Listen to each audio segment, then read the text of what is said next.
Everyone, कैसे आप सभी। मैं अंकुर एक बार फिर से आप सभी का अपने यूट्यूब चैनल ऑनलाइन एकेडमी में स्वागत करता हूं। देखिए, आज हम जो डिस्कस करने जा रहे हैं वो 6 मार्च का करंट अफेयर है। और जैसा कि आप सभी जानते हैं कि हम करंट अफेयर के साथ साथ स्टैटिक जीके का भी पोर्शन जो है आपका कवर करते चलते हैं। तो चलिए देर न करते हुए आगे बढ़ते हैं। इससे पहले आपसे मैं रिक्वेस्ट करना चाहता हूं कि यदि आपने वीडियो को लाइक ना किया हो तो वीडियो को लाइक कर दें और चैनल को जो है सब्सक्राइब कर दें। ज़्यादा से ज़्यादा अपना सपोर्ट बना के रखें, अन्य इस वीडियो को जो है और भी ज़्यादा से ज़्यादा शेयर करें। तो चलिए हम पहला क्वेश्चन देखते हैं। और पहला क्वेश्चन हमारे पास में है, कीरोन पोलार्ड से संबंधित है। कीरोन पोलार्ड ये एक क्रिकेट खिलाड़ी हैं। कीरोन पोलार्ड ने अभी हाल ही में टी ट्वेंटी वर्ल्ड कप के दौरान ये क्रिकेट मैच के दौरान जो है एक ओवर में 6 छक्के या फिर कह सकते हैं 6 बॉल पर 6 छक्के लगाने का रिकॉर्ड अपने नाम कर लिया है। ये रिकॉर्ड अपने नाम इन्होंने कर लिया है, बना लिया है। और ऐसा करने वाले ये तीसरे प्लेयर बन गए हैं। ऐसा करने वाले ये तीसरे खिलाड़ी बने हैं। ऐसा करने वाले कीरोन पोलार्ड तीसरे खिलाड़ी बने हैं। ये जो 6 छक्के इन्होंने लगाए हैं श्रीलंका के खिलाफ लगाए हैं। किसके खिलाफ? श्रीलंका के खिलाफ इन्होंने 6 छक्के ये लगा दिए हैं। बात करते हैं कीरोन पोलार्ड की। कीरोन पोलार्ड वेस्ट इंडीज से संबंधित हैं। कीरोन पोलार्ड कहाँ के खिलाड़ी हैं भाई? ये है वेस्ट इंडीज़ के खिलाड़ी। वेस्ट इंडीज़ के खिलाड़ी हैं कीरोन पोलार्ड। बात करते हैं सबसे पहले जो ये 6 छक्के लगाने का जो रिकॉर्ड था, सबसे पहले हर्सल गिब्स के पास था। सबसे पहले 6 छक्के लगाने का जो रिकॉर्ड था हर्सल गिब्स के पास था, जो कि आपके दक्षिण अफ्रीका के खिलाड़ी है। दूसरे नंबर पर यह रिकॉर्ड युवराज सिंह के नाम हुआ। युवराज सिंह भारत के ऑलराउंडर खिलाड़ी हैं, इंडिया से संबंधित हैं। तीसरी बात करें, तीसरे नंबर पर आ जाते हैं कीरोन पोलार्ड, जिन्होंने अब इन दोनों के बराबर ही 6 बॉल पर 6 छक्के लगाने का रिकॉर्ड अपने नाम कर लिया है। और यह कारनामा इन्होंने टी20 वर्ल्ड कप के दौरान किया है। क्लियर यहाँ तक? चलिए अब हम बात करते हैं अंतर्राष्ट्रीय क्रिकेट परिषद की, आईसीसी, अंतर्राष्ट्रीय क्रिकेट इंटरनेशनल क्रिकेट काउंसिल, अंतर्राष्ट्रीय क्रिकेट परिषद की यदि हम बात करें तो इसका मुख्यालय दुबई यूएई में है। और बात करते हैं इनके चेयरमैन की, तो चेयरमैन है ग्रेग बार्कले हैं। चेयरमैन ग्रेग बार्कले चेयरमैन हैं ग्रेग बार्कले। और यहाँ पर सीईओ की बात करें, आईसीसी के सीईओ, तो सीईओ हैं मनु साहनी आईसीसी के सीईओ हैं। और चेयरमैन की बात करें तो ग्रेग बार्कले आईसीसी के चेयरमैन हैं।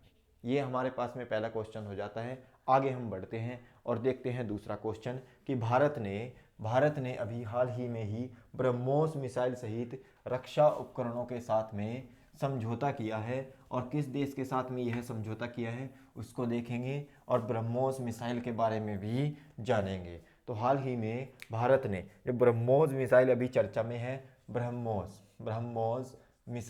ब्रह्मोस मिसाइल को लेकर के अभी हाल ही में भारत ने जो है फिलीपींस के साथ में, भारत ने किसके साथ में? भारत ने फिलीपींस के साथ, फिलीपींस देश के साथ में भारत ने क्या किया है? एमओयू साइन किया है। देखिए, ब्रह्मोस मिसाइल रक्षा क्षेत्र में भारत में जो है एक अच्छा अहम भूमिका निभा रही है। और दूसरी बात करें, ब्रह्मोस मिसाइल के साथ साथ अन्य जो रक्षा के क्षेत्र में उपकरण जो की आवश्यकता होती है उसको लेकर के, उनकी आपूर्ति को लेकर के भारत ने फिलीपींस देश के साथ में क्या किया है? एमओयू साइन किया है, समझौता जो है हस्ताक्षर किए हैं। अब बात कर लेते हैं भारत की ओर से, जो भारत के राजदूत हैं शंभू एस कुमारन, भारत की ओर से शंभू एस कुमारन, इन्होंने क्या किया है? इस समझौते पर हस्ताक्षर किए हैं।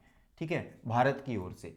ठीक है, और शंभू एस कुमारन ये क्या है? ये फिलीपींस में वर्तमान में भारत के क्या हैं? राजदूत हैं, एम्बेसडर हैं।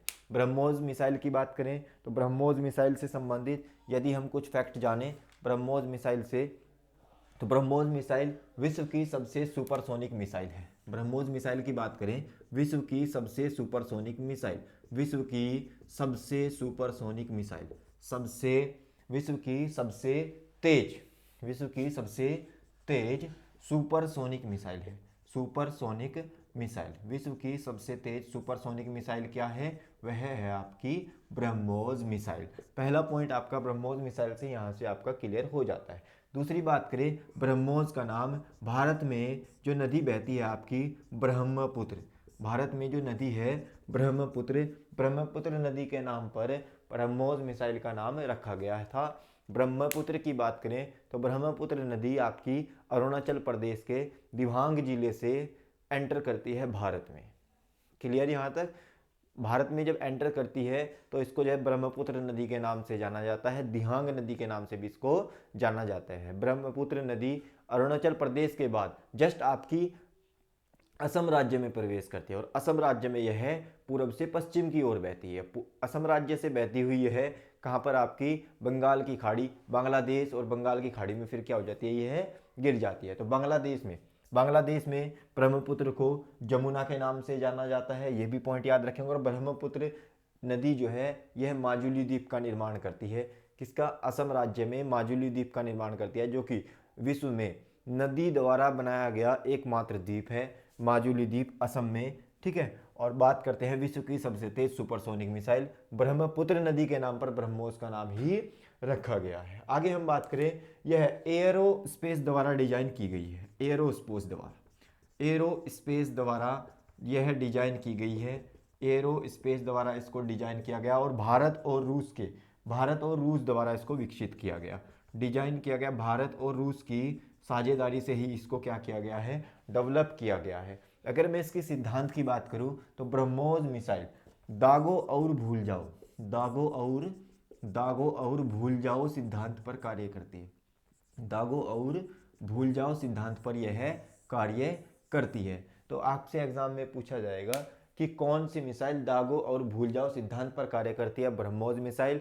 या फिर आपसे पूछ लिया जाएगा कि ब्रह्मोस मिसाइल किस सिद्धांत पर कार्य करती है? तो दागो और भूल जाओ इस सिद्धांत पर यह कार्य करती है। और याद रखेंगे ब्रह्मपुत्र नदी के नाम पर ब्रह्मोस मिसाइल का नाम रखा गया है। क्षमता की बात करें, इसकी जो रेंज है 290 किलोमीटर, जो वास्तविक रेंज है वो तो है आपकी 200, जो वास्तविक रेंज है 290 किलोमीटर तक की। यदि इसको लड़ाकू विमान से छोड़ा जाए, यदि इसको लड़ाकू विमान से छोड़ दिया जाए तो इसकी जो क्षमता है वह 400 किलोमीटर तक दागने की है। यानी कि 400 किलोमीटर तक का जो इसका रेंज का जो एरिया है, यदि लड़ाकू विमान से इसको छोड़ दिया जाए। अगर इसकी वास्तविक रेंज की बात करें तो 290 किलोमीटर इसकी वास्तविक रेंज पड़ती है आपकी। और दागो और भूल जाओ सिद्धांत पर यह कार्य करती है। और सबसे तेज, विश्व की सबसे तेज क्या है? सुपरसोनिक यह मिसाइल है आपकी। अब बात फिलीपींस की आ जाती है। देखिए फिलीपींस से भी संबंधित आपके बहुत अच्छे फैक्ट बनते हैं। फिलीपींस की राजधानी की बात करें, फिलीपींस, देखिए फिलीपींस की राजधानी की बात करें फिलीपींस, और फिलीपींस की राजधानी है मनीला।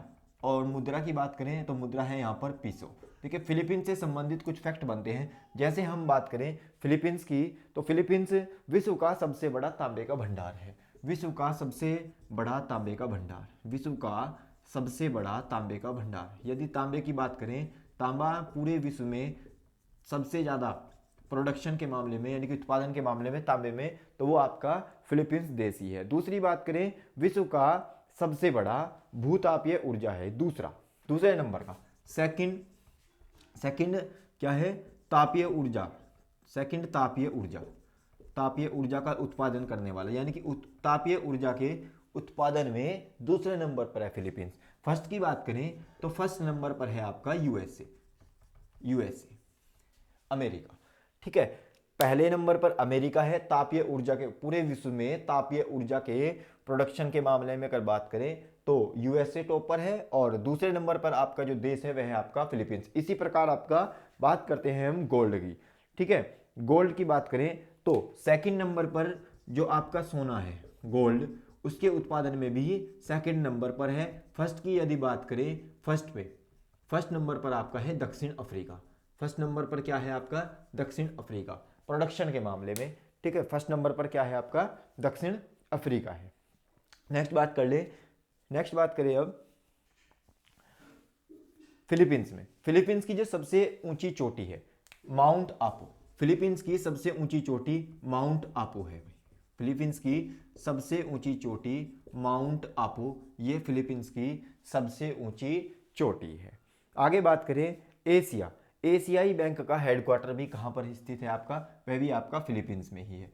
एशियाई बैंक का, एशियाई बैंक का हेडक्वार्टर कहाँ पर है, यह भी आपका फिलीपींस में है। तो देखिए फिलीपींस से संबंधित कई क्वेश्चन आपके पुटअप हो गए आपके यहाँ से। विश्व का सबसे बड़ा तांबे का भंडार फिलीपींस है। विश्व का दूसरे नंबर पर, दूसरे स्थान पर तापीय ऊर्जा का जो उत्पादन करने वाला देश है वह आपका फिलीपींस है, और पहले पर है आपका यूएसए। दूसरे नंबर पर सोने के उत्पादन में फिलीपींस है, और पहले नंबर पर आपका दक्षिण अफ्रीका। फिलीपींस की सबसे ऊंची चोटी माउंट आपू, और एशियाई बैंक का हेडक्वार्टर भी आपका कहाँ पर है, मनीला में है, मनीला में नहीं, फिलीपींस में है। ठीक है, फिलीपींस में ही है। आगे हम बात करें नेक्स्ट क्वेश्चन की, और आगे बढ़ते हैं और आगे देखते हैं। एक करंट अफेयर से रिलेटेड यहाँ पर क्वेश्चन याद रखेंगे कि फिलीपींस में ही अभी हाल ही में अमोनिया गैस का रिसाव हुआ था। किसका, कौन सी गैस का रिसाव हुआ था, अमोनिया गैस का रिसाव हुआ था। फिलीपींस में अभी हाल ही में ही अमोनिया गैस का क्या हुआ था, रिसाव हुआ था। आगे बात करें विश्व स्वर्ण दिवस, विश्व स्वर्ण दिवस अभी हाल ही में मनाया गया है। विश्व स्वर्ण दिवस 3 मार्च को, विश्व स्वर्ण दिवस अभी हाल ही में कब मनाया गया है, 3 मार्च को। और देखिए 3 मार्च को एक अन्य दिवस और मनाया गया था, ठीक है ना, एक अन्य दिवस और मनाया गया था 3 मार्च को, विश्व वन्य जीव दिवस। ठीक है, उसको भी याद रखेंगे, वह भी आपका 3 मार्च को ही मनाया गया था। तो अब हम बात करते हैं विश्व स्वर्ण दिवस की। विश्व स्वर्ण दिवस, विश्व स्वर्ण दिवस यह कब मनाया गया, यह मनाया गया आपका 3 मार्च को। विश्व स्वर्ण दिवस बहरेपन को लेकर जागरूकता फैलाने के लिए, बहरेपन को लेकर जागरूकता फैलाने के लिए विश्व स्वर्ण दिवस जो है आपका मनाया गया, और पहली बार इसको जो है 2007 में मनाया गया था।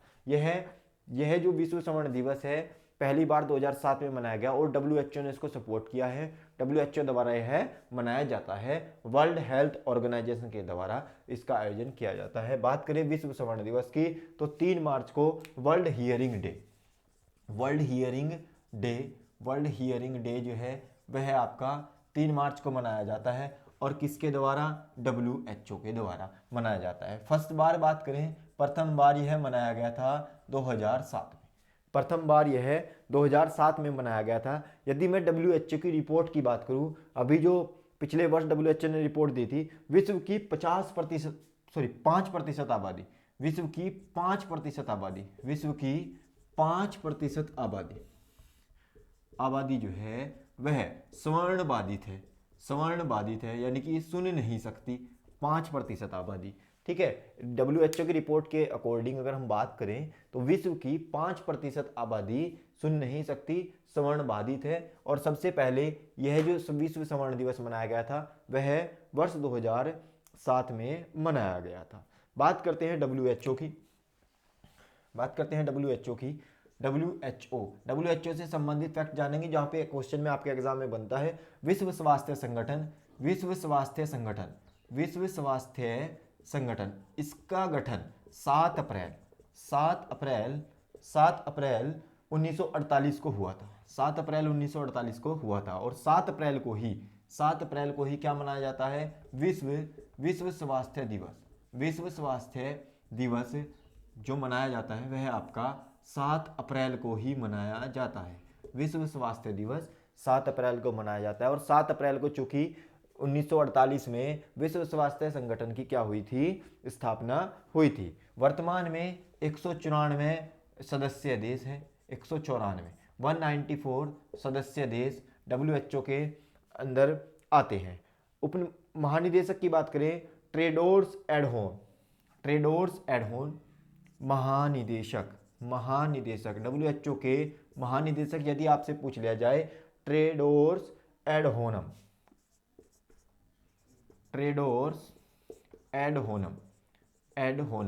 और उप महानिदेशक यदि पूछ लिया जाए, उप महानिदेशक पूछ सकता है, क्योंकि उप महानिदेशक आपके भारत के ही हैं। उप महानिदेशक आपके कहाँ के हैं, उप महानिदेशक आपके भारत से संबंधित है, सौम्या स्वामीनाथन सौम्या स्वामीनाथन। यह आपसे पूछा जा सकता है कि WHO में उप महानिदेशक का प्रतिनिधित्व कौन कर रहे हैं। तो उप महानिदेशक के पद पर कौन है भारत की ओर से? सौम्या स्वामीनाथन। सौम्या स्वामीनाथन जो है भारत की ओर से WHO में उप महानिदेशक हैं और WHO के अंतर्गत 194 देश सम्मिलित हैं।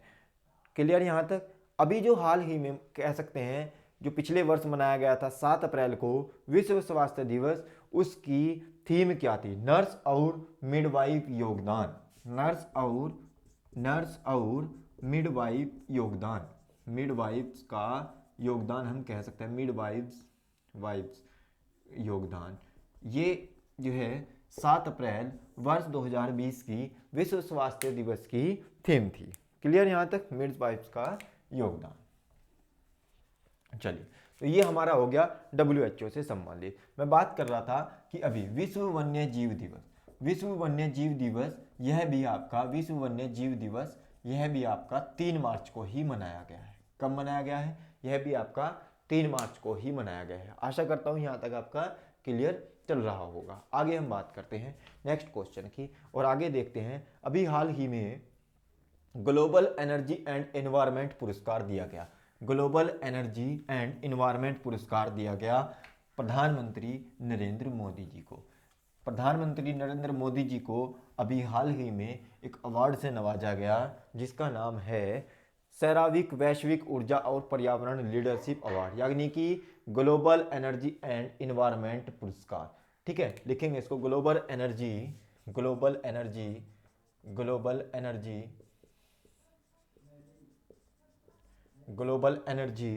एंड एनवायरनमेंट पुरस्कार। एनवायरनमेंट पुरस्कार, इससे नवाजा गया है किसको? यह दिया गया है PM मोदी जी को। प्रधानमंत्री नरेंद्र मोदी जी को इस अवार्ड से नवाजा गया है। यह अवार्ड सेरावीक सम्मेलन के दौरान दिया गया।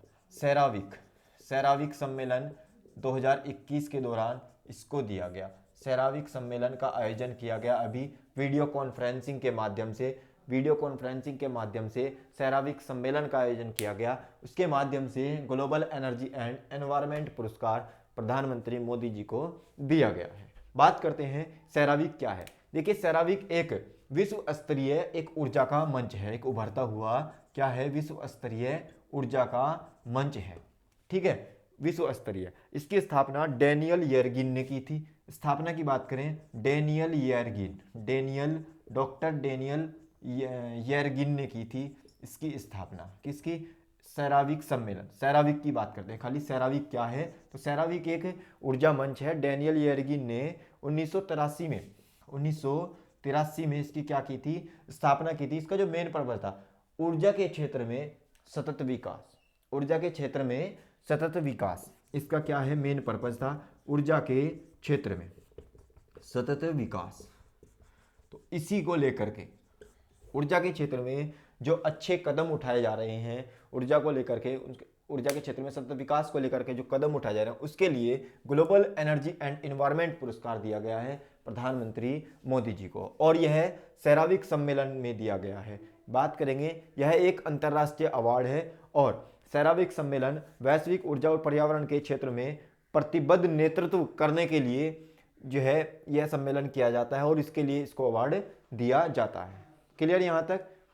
ठीक है, अब हम आगे चलते हैं। इसकी जो पुरस्कार की जो शुरुआत की गई थी वह वर्ष 2016 से की गई थी।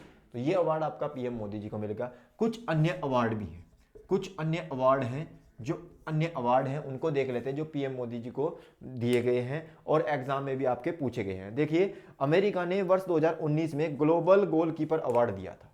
ग्लोबल गोलकीपर अवार्ड,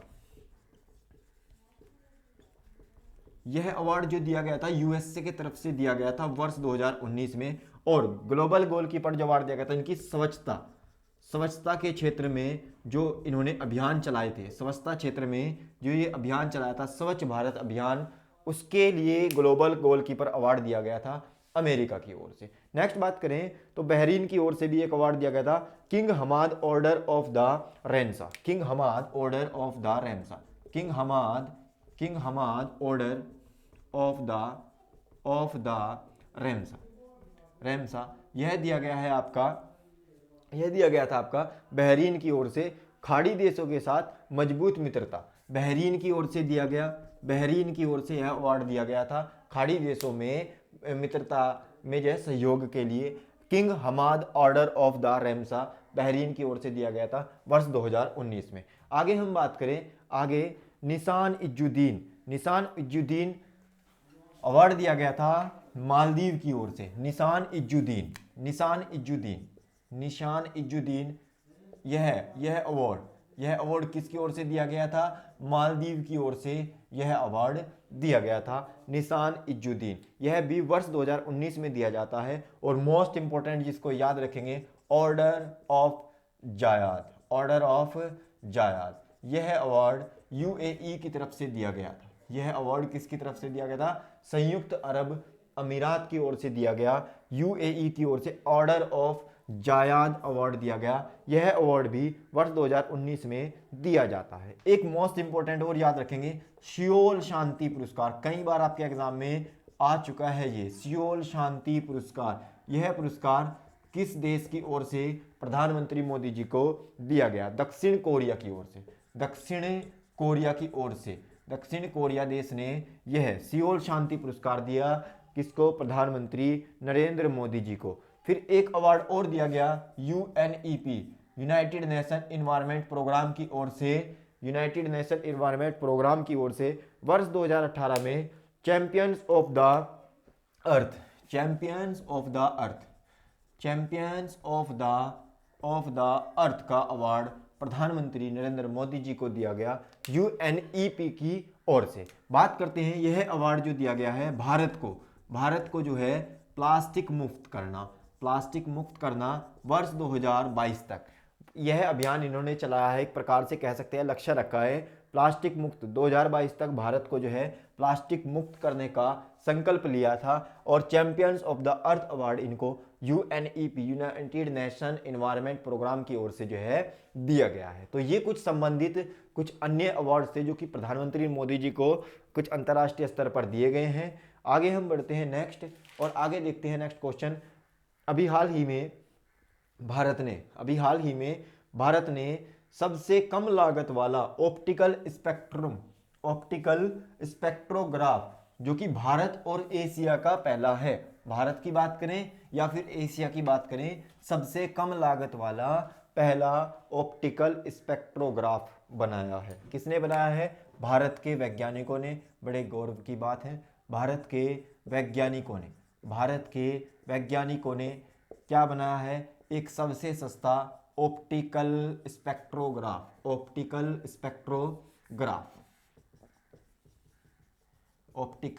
स्पेक्ट्रोग्राफ किसने बनाया है? भारत के वैज्ञानिकों ने। क्या है? सस्ता है, काफ़ी सस्ता है, ठीक है। इनकी और जो आयात करते थे ना अन्य देशों से आयात करते थे, उनकी अपेक्षा यह क्या है? भारत में जो स्वदेशी निर्मित बन गया है ऑप्टिकल स्पेक्ट्रोग्राफ, यह क्या है? सस्ता है। और इसको भारत के वैज्ञानिकों ने अपनी तकनीकी विधियों से बनाया है। यह है भारत की बात करें या फिर एशिया की बात करें, एशिया का पहला ऑप्टिकल स्पेक्ट्रोग्राफ है। एशिया का या फिर भारत की बात करें, पहला और सबसे बड़ा क्या है? आपका स्पेक्ट्रोग्राफ है। बात करते हैं इसका कार्य क्या रहेगा। जो आपका ब्लैक होल होता है, आकाशगंगा होती है, ब्लैक होल अंतरिक्ष से संबंधित ब्लैक होल और जो कॉस्मिक विस्फोट के, जो ब्लैक होल और कॉस्मिक विस्फोट के जो भी कार्य क्षेत्र होते हैं, कॉस्मिक विस्फोट के क्षेत्रों का वह आकाशीय पिंडों के जो आपका मध्यम प्रकाश होता है, कह सकते हैं उसको आने वाला मंद प्रकाश, आकाशीय पिंडों का मंद प्रकाश, उसका क्या करेगा? उसका अध्ययन करेगा भैया। क्या करेगा? उसका अध्ययन करने का कार्य करेगा ऑप्टिकल स्पेक्ट्रोग्राफ। ब्लैक होल या फिर कॉस्मिक जो विस्फोट होते हैं, सुपरनोवा टाइप, आपके तारों से संबंधित, तारों का टूटना, एक प्रकार से जो बोलते हैं आपकी तारों की जो ऊर्जा नष्ट होती है, सुपरनोवा स्थितियां, ब्लैक होल की जो स्थितियां होती हैं आपके, और आकाशीय पिंडों के जो प्रकाश होता है उससे संबंधित, उसका अध्ययन करेगा आपका ऑप्टिकल स्पेक्ट्रोग्राफ, और भारत के वैज्ञानिकों द्वारा इसको तैयार किया गया है। बात करते हैं इसको जो है, इसको ADFOSC, ADFOSC यह नाम दिया गया है, ठीक है, ADFOSC नाम इसको दिया गया है। एरिस देव स्थल फेंट ऑब्जेक्ट, एरिस देव स्थल, एरिस देव स्थल, एरिस देव स्थल फेंट, फेंट object spectrograph, object spectrograph, object spectrograph and camera, and camera. इसको जो है, इसका जो पूरा नाम है ADOFSC, इसको नाम दिया गया एरिस देव स्थल फेंट ऑब्जेक्ट स्पेक्ट्रोग्राफ एंड कैमरा। देखिए इसका जो निर्माण किया गया है, याद रखेंगे देवस्थल, देवस्थल किसको बोलते हैं हम, उत्तराखंड को। तो सीधी सी बात है, इसका जो निर्माण किया गया वह कहाँ पर किया गया है, वह किया गया है उत्तराखंड के नैनीताल में, नैनीताल में, नैनीताल में, उत्तराखंड के नैनीताल में Aryabhatta, Aryabhatta research institute, Aryabhatta research institute, Aryabhatta research institute, Aryabhatta research institute, institute में, Aryabhatta research institute of observative science, of observative science, of observative science, इस लैब में इसका जो है निर्माण किया गया है, जो कि आपकी नैनीताल में स्थित है। क्लियर? क्या बनाया गया, ऑप्टिकल स्पेक्ट्रोग्राफ। अध्ययन किसका करेगा, ब्लैक होल और कॉस्मिक विस्फोटों का और आकाशीय पिंडों के मंद प्रकाश का। ब्लैक होल की बात करें, ब्लैक होल को किस नाम से जाना जाता है, कृष्ण वीवर, इसको जो है कृष्ण वीवर भी बोलते हैं, ब्लैक होल, ठीक है, कृष्ण वीवर भी इसको बोला जाता है। और गुरुत्वाकर्षण क्या होता है इसका, इसका गुरुत्वाकर्षण सर्वाधिक होता है। गुरुत्वाकर्षण अगर सब किसी का है पूरे ब्रह्मांड में, तो गुरुत्वाकर्षण जो सबसे अधिक है वह आपका ब्लैक होल का ही है, ठीक है, इसको भी हम यहाँ पर याद रखेंगे। ब्लैक होल का सबसे अधिक गुरुत्वाकर्षण है, और इसका ही अध्ययन करने के लिए क्या बनाया गया है आपका, ऑप्टिकल स्पेक्ट्रोग्राफ, ADFOSC इसका पूरा नाम है। आगे हम बढ़ते हैं और आगे बात करते हैं, अब कुछ उत्तराखंड राज्य से संबंधित फैक्ट जानेंगे। जैसे ही उत्तराखंड का जिक्र आया कि उत्तराखंड के नैनीताल में इसका निर्माण किया गया, तो उत्तराखंड से संबंधित कुछ फैक्ट जानेंगे और उत्तराखंड की राजधानी के बारे में जानेंगे। उत्तराखंड की राजधानी क्या है, तो देखिए उत्तराखंड की राजधानी है देहरादून। यदि मैं बात करूं उत्तराखंड की शीतकालीन राजधानी, उत्तराखंड, देखिए आज हम उत्तराखंड स्टेट को ही कवर करते हैं। उत्तराखंड की बात करें तो राजधानी है देहरादून, राजधानी है देहरादून, यह शीतकालीन राजधानी है। अभी हाल ही में गैरसैंण राजधानी बनाई गई थी, जो कि आपकी ग्रीष्मकालीन राजधानी है। कहाँ क्या है ये आपकी राजधानी, ग्रीष्मकालीन, और यह चमोली जनपद में है आपकी। कहाँ पर है, चमोली जनपद में ग्रीष्मकालीन राजधानी है। आगे हम बात करें तो उत्तराखंड के CM हैं त्रिवेंद्र सिंह रावत, CM त्रिवेंद्र सिंह रावत, त्रिवेंद्र सिंह रावत उत्तराखंड के CM है। यदि मैं वन डे CM की बात करूं, एक दिन की CM, सृष्टि गोस्वामी, सृष्टि गोस्वामी, सृष्टि गोस्वामी को एक दिन के लिए CM बनाया गया था, ठीक है। और त्रिवेंद्र सिंह रावत यहाँ पर वर्तमान में CM है। गवर्नर की बात करें, गवर्नर बेबी रानी मौर्य, बेबी रानी मौर्य यहाँ पर क्या है, आपके गवर्नर है। उत्तराखंड से संबंधित बात करें, उत्तराखंड में 2 मंडल हैं आपके, कुमाऊं मंडल और गढ़वाल मंडल। 2 मंडल हैं उत्तराखंड में, कुमाऊं मंडल, एक कुमाऊं मंडल है आपका, कुमाऊं मंडल, और एक है आपका गढ़वाल मंडल, गढ़वाल मंडल। 2 मंडल हैं, कुमाऊं मंडल और गढ़वाल मंडल। और दोनों मंडल में कुल जनपद की बात करें तो कुल मात्र 13 जनपद हैं, ठीक है। तो उत्तराखंड में टोटल 13 जनपद हैं और 2 मंडल हैं, कुमाऊं मंडल और गढ़वाल मंडल। CM त्रिवेंद्र सिंह रावत और गवर्नर बेबी रानी मौर्य। और एक दिन के लिए जो CM बनी थी वो बनी थी आपकी सृष्टि गोस्वामी। आगे हम बात करें तो आगे संबंधित है कि जो उत्तराखंड की जो राजकीय भाषा है, हिंदी के साथ साथ दूसरी जो लैंग्वेज है वह आपकी संस्कृत है। क्या है, आपकी संस्कृत है। और इससे पहले मैंने बताया था आपको कि जम्मू में 5 ऑफिशियल लैंग्वेज है। उत्तर प्रदेश की यदि बात करें तो उत्तर प्रदेश की पहली हिंदी है और दूसरी है आपकी उर्दू, लेकिन संस्कृत किसकी है, उत्तराखंड की दूसरी राजकीय भाषा है। आगे हम बात करें उत्तराखंड का जो गठन था उत्तराखंड का गठन 9 नवंबर 2000 को उत्तर प्रदेश से अलग होकर होता है और इसका जो निक नेम है देवभूमि के नाम से इसको जाना जाता है। आगे हम बढ़े तो कुछ नेशनल पार्क हैं यहाँ पर। नेशनल पार्क की बात करें जैसे आपका Rajaji national park, Rajaji national park है यहाँ पर। नंदा देवी नेशनल पार्क है, नंदा देवी नेशनल पार्क। और एक most important national park Jim Corbett national park. इसको अच्छे से देखेंगे, क्वेश्चन यहीं से बनता है।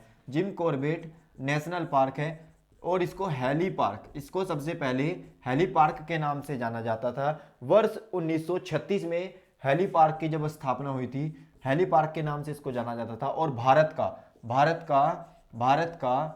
का कह ले या फिर एशिया का सबसे पहला, भारत या फिर एशिया का फर्स्ट नेशनल पार्क है ये। सबसे पहला नेशनल पार्क है एशिया का या फिर भारत का सबसे पहला क्या है ये आपका नेशनल पार्क है। आगे हम बात करें Hailey National Park, Sir Hailey के नाम पर इसको रखा गया था, हैली नेशनल पार्क। और 1 नवंबर 1973 को, 1 नवंबर 1973, ये डेट भी याद रखेंगे, 1 नवंबर 1973 को यह भारत का पहला बाघ अभ्यारण्य बनता है। भारत का पहला बाघ अभ्यारण्य बना दिया जाता है। पहला बाघ अभ्यारण्य 1 नवंबर 1973 को जिम कॉर्बेट नेशनल पार्क को 1 नवंबर 1973 जिम कॉर्बेट नेशनल पार्क को भारत का क्या बना दिया जाता है, पहला बाघ अभ्यारण्य घोषित कर दिया जाता है। देखिए 1973 से याद रखेंगे, ठीक है ना, वर्ष 1973 से याद रखेंगे कि क्या आया था। वर्ष 1973 में प्रोजेक्ट टाइगर आता है। क्या आता है, प्रोजेक्ट टाइगर। इसके तहत क्या होता है, प्रोजेक्ट टाइगर के तहत ही इसको क्या बना दिया जाता है, भारत का पहला टाइगर रिजर्व बना दिया जाता है। आगे हम बात करें टिहरी बांध। यदि हम बात करें टिहरी बांध की तो देखिए टिहरी बांध आपका, टिहरी बांध यह भी आपका भागीरथी नदी, भागीरथी और एक नदी और है भीलगंगा, भीलगंगा नदी के जो संगम है आपका, भागीरथी और भीलगंगा नदी का जो संगम है उस पर बनाया गया है टिहरी बांध। और यह भारत का सबसे ऊंचा बांध है। भारत का सबसे ऊंचा बांध, भारत का सबसे ऊंचा बांध टिहरी बांध किस नदी पर है, भागीरथी नदी पर है। ऊंचाई की बात करें 261 मीटर इसकी ऊंचाई है, 261 मीटर ऊंचा है भारत का सबसे ऊंचा बांध टिहरी बांध। बात करते हैं चिपको आंदोलन। चिपको आंदोलन का संबंध किस राज्य से है, चिपको आंदोलन का संबंध आपका उत्तराखंड राज्य से है। वन उन्मूलन के लिए है चलाया गया था, वन उन्मूलन के लिए चिपको आंदोलन चलाया गया था। वनों के संरक्षण से संबंधित है आपका चिपको आंदोलन। विजय बहुगुणा जी ने इसका नेतृत्व किया था। आगे हम बात करें कुछ झीलें हैं जैसे नोकचिया झील, भीमताल झील और नैनीताल झील, गौरीकुंड झील। जितने भी ताल वाले संबंधित आप झीलें रखेंगे याद, एक ट्रिक के माध्यम से थोड़ा सा याद रख सकते हैं, जितने भी ताल वाली झीलें होंगी वो सभी आपकी लगभग उत्तराखंड में ही आपकी स्थित है। क्लियर, तो ये कुछ आपका था उत्तराखंड से संबंधित। आगे हम बढ़ते हैं और आगे हम करंट देखते हैं। अपना करंट का क्वेश्चन है कि अभी हाल ही में झाड़ी मेंढकों की 5 नई प्रजातियों की खोज की गई है। और ये भी बड़े गौरव की बात है कि भारत के वैज्ञानिक यानी भारत के जो शोधकर्ता हैं उनके द्वारा यह खोज की गई है। भारत के शोधकर्ता भी इस खोज में क्या है आपके शामिल है। झाड़ी मेंढकों की 5 नई प्रजातियां, देखिए झाड़ी मेंढकों की, मेंढक की क्या की है, 5 नई प्रजातियों की खोज, 5 नई प्रजातियों की क्या हुई है भाई, खोज हुई है। और यह खोज भारत और अमेरिका के शोधकर्ताओं ने मिलकर की है। भारत और अमेरिका के शोधकर्ताओं ने क्या की है, शोधकर्ताओं ने मिलकर की है। किसकी खोज, झाड़ी मेंढकों की खोज की है। यह बात करते हैं यह खोज कहां पर की गई, तो पश्चिमी घाटों से, जो कि विश्व स्तर पर मान्यता प्राप्त जैव विविधता के हॉटस्पॉट हैं, वहां से इनकी खोज की गई है। क्लियर यहां तक, ठीक है। अब मेन चीज आ जाती है कि ये जो झाड़ी मेंढक हैं ये किस वर्ग से संबंधित है या फिर इनका जो फैमिली है, इनका जो परिवार है वह कौन सा है। तो ये है आपके रैकोफायरिडे, रैकोफायरिडी से, RHACOPHARI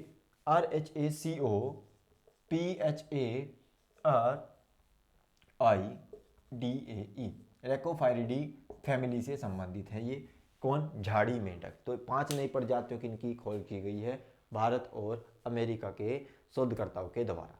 क्लियर? यहाँ तक पश्चिमी घाटों से इनकी खोज की गई है, जो कि कह सकते हैं हम विश्व स्तर पर मान्यता प्राप्त कुछ जैव विविधता के हॉटस्पॉट रहे हैं। आगे हम बात करें नेक्स्ट, अभी हाल ही में गार्जियन ऐप लॉन्च किया गया है। यह किसके द्वारा लॉन्च किया गया? Guardian app. क्लियर? इसको भी याद रखेंगे।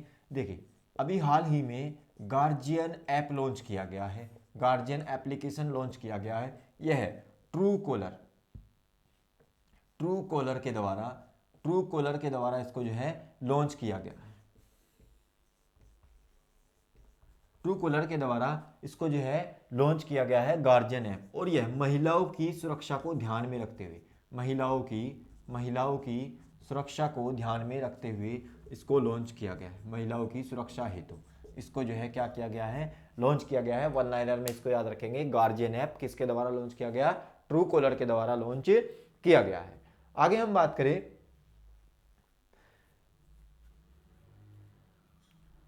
अभी हाल ही में महाराष्ट्र का पहला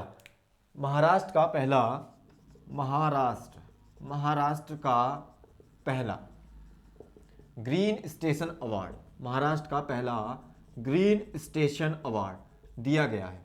तो यह किसे दिया गया है? कौन से स्टेशन को यह अवार्ड दिया गया? महाराष्ट्र का पहला ग्रीन स्टेशन अवार्ड दिया गया है छत्रपति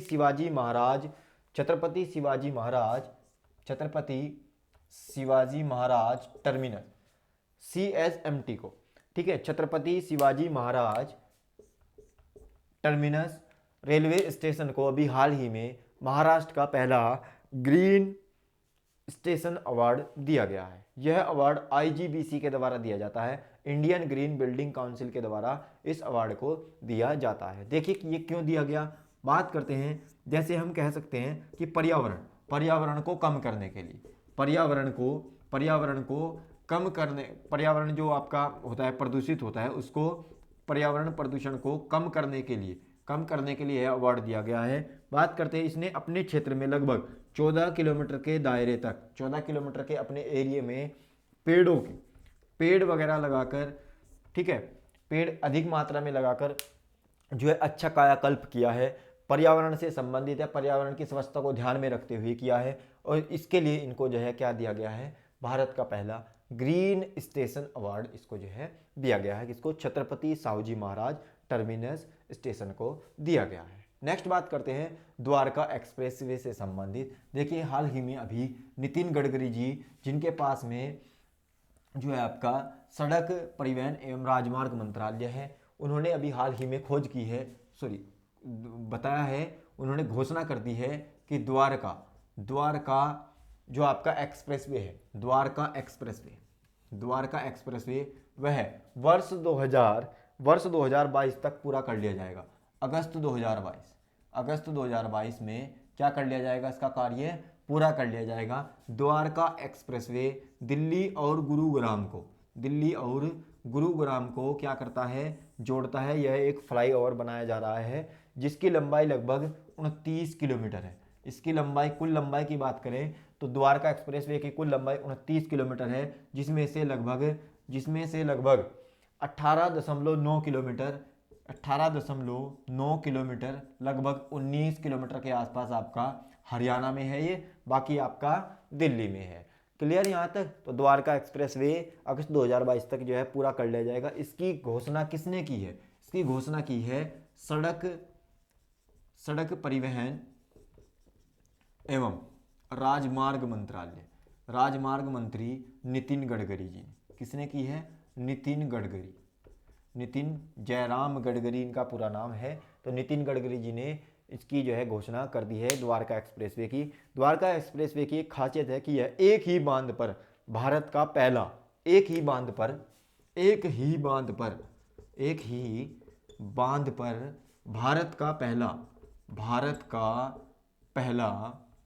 8 लेन वाला क्या बनेगा? एक्सप्रेसवे बनेगा। 8 लेन वाला भारत का पहला एक ही बांध पर बनने वाला जो है ये फ्लाईओवर बनेगा। ठीक है, इसमें ये जो एक्सप्रेसवे है इसके ऊपर 8 लेन वाला एक 9 किलोमीटर का क्या बनाया जाएगा, फ्लाई ओवर बनाया जाएगा, फ्लाई ओवर। 9 किलोमीटर लंबा क्या बनाया जाएगा, फ्लाई ओवर बनाया जाएगा एक ही बांध पर। इसको यहां से याद रखेंगे, 9 किलोमीटर लंबा फ्लाई ओवर जो कि 8 लेन का होगा, वह किस एक्सप्रेसवे पर बनाया जाएगा, वह बनेगा आपका द्वारका एक्सप्रेसवे पर। क्लियर यहां तक इसको याद रखेंगे। नेक्स्ट बात करते हैं। अब नेक्स्ट आ जाता है आपका, अभी हाल ही में परिसीमन आयोग का कार्यकाल 1 वर्ष के लिए और बढ़ा दिया। तो ये परिसीमन आयोग क्या है भाई, इसको भी याद रखेंगे। परिसीमन आयोग, इस परिसीमन आयोग का क्या बढ़ा दिया गया है, 1 वर्ष के लिए समय बढ़ा दिया गया। 1 वर्ष समयावधि जो है वो क्या कर दी गई है, बढ़ा दी गई है। 1 वर्ष समयावधि क्या कर दी, बढ़ा दी गई है। देखिए परिसीमन आयोग क्या होता है, इस आयोग का गठन किया जाता है कि करंट में, यानी कि वर्तमान में जो जनसंख्या है उसको ध्यान में रखते हुए क्या होता है, जो आपके निर्वाचन जो क्षेत्र होते हैं, लोकसभा विधानसभा वाले जो निर्वाचन क्षेत्र होते हैं कुछ आपके, ठीक है, विधानसभा वाले जो क्षेत्र होते हैं आपके निर्वाचन क्षेत्र, उनकी सीमाओं को निर्धारित करने का कार्य करता है। ठीक है, उनकी सीमाओं को क्या करता है, निर्धारित करने का कार्य कौन करता है, परिसीमन आयोग करता है, करंट में जो आपकी जनसंख्या होती है उसको ध्यान में रखते हुए। तो अब हम देखेंगे कि परिसीमन आयोग का 1 वर्ष की समयावधि के लिए समय बढ़ा देगा। परिसीमन आयोग का जो गठन किया गया था वर्ष 2020 में किया गया था, जम्मू कश्मीर, लद्दाख, अरुणाचल प्रदेश, नागालैंड और आपका असम और मणिपुर, इन राज्यों में क्या करना था, इन राज्यों में जो आपके संसदीय और विधानसभा क्षेत्र थे, संसदीय और विधानसभा क्षेत्रों में पुनर्विकास, संसदीय और विधानसभा क्षेत्रों में क्या करना था, पुनर्विकास करना था। इनकी सीमाएं निर्धारित करनी थी करंट उसके सेंसस के आधार पर परिसीमन आयोग द्वारा उसकी जो है सीमाएं निर्धारित की जाती है। तो इसीलिए अब जम्मू कश्मीर में अभी तक वो निर्धारण नहीं किया गया है, इसकी वजह से 1 वर्ष के लिए इसकी समयावधि और बढ़ा दी गई है। इससे पहले भी वर्ष 1952 में, 1962 में, 1973 में और 2002 में भी परिसीमन आयोग का गठन किया जा चुका है। यदि आपसे पूछ ले कि सबसे पहले फर्स्ट टाइम परिसीमन आयोग का गठन कब किया गया था, तो वर्ष 1952 में सबसे पहले परिसीमन आयोग का गठन किया गया था। वर्तमान में परिसीमन आयोग की जो अध्यक्ष हैं रंजना प्रकाश देसाई, वर्तमान में जो अध्यक्ष है, मोस्ट इंपोर्टेंट मार्क करेंगे इसको, रंजना प्रकाश देसाई जो है क्या है, आपके परिसीमन आयोग के वर्तमान में अध्यक्ष हैं। ये सुप्रीम कोर्ट के रिटायर्ड क्या हैं, आपके न्यायाधीश हैं। ठीक है, इसको क्लियर आप यहाँ तक याद रखेंगे। तो ये हमारा कुछ आज आपका जो है करंट अफेयर था। ठीक है, करंट अफेयर से संबंधित कुछ क्वेश्चन थे। तो आशा करता हूँ सभी को ये अच्छा लगा हो। वीडियो को जरा लाइक करें और चैनल को जो है सब्सक्राइब कर दें, अपना सपोर्ट बनाए रखें। जय हिंद, धन्यवाद।